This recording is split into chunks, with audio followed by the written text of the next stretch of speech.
Hello friends, आज आपण जात आहोत सुंदर अशा निसर्गरम्य ठिकाणी.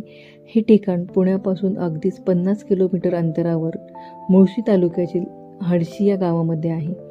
हे गाव ओळखले जाते ते सुप्रसिद्ध असलेल्या श्री सत्य साईबाबा व विठ्ठल रुक्मिणी मंदिरासाठी.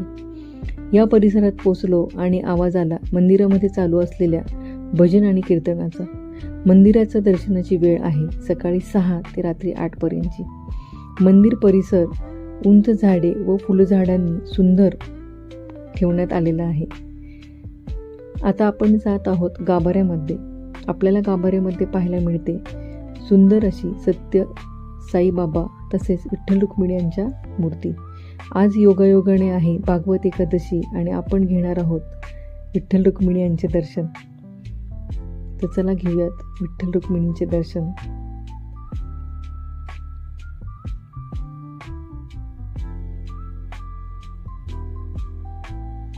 मंदिराच्या मागील बाजूस दर्शन होते ते श्री स्वामी समर्थ आणि दत्त महाराजांचे. हाही परिसर खूप शांत, सुंदर आणि मनाला थंडावा देणारा आहे.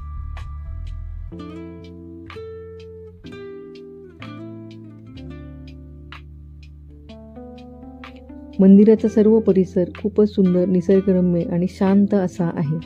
आता आपण जाणार आहोत मंदिराच्या समोरील बाजूस, जिथे की आहे गणपती बाप्पांचे मंदिर.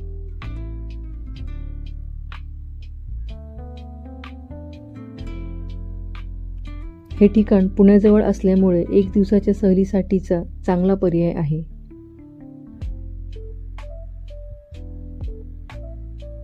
तर फ्रेंड्स, सूर्यास्त होत आहे आणि मी मस्त घेत आहे संपूर्ण मंदिराचा ओव्हरव्ह्यू, कॅमेऱ्यामध्ये कॅच करत आहे. आज आहे 31 डिसेंबर आणि आज आहे वर्षातला शेवटचा दिवस आणि शेवटचा सूर्यास्त. इथे आणखीन एक खास आकर्षण आहे, ते म्हणजे ॲडव्हेंचर पार्क.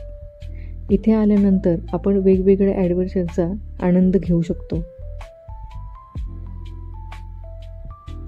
आपण हे पाहत आहोत ते आहे संत दर्शन म्युझियम. ह्या म्युझियमची वेळ आहे सकाळी 9 ते संध्याकाळी 7.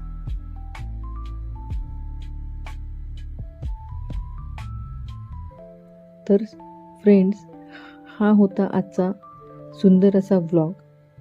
पुन्हा भेटूयात नेक्स्ट इयरमध्ये अशाच छान छान सुंदर सुंदर व्लॉगसाठी वेगवेगळ्या ठिकाणी. आणि नक्कीच इथे विजिट करा आणि पुन्हा भेटूया. चला, बाय बाय.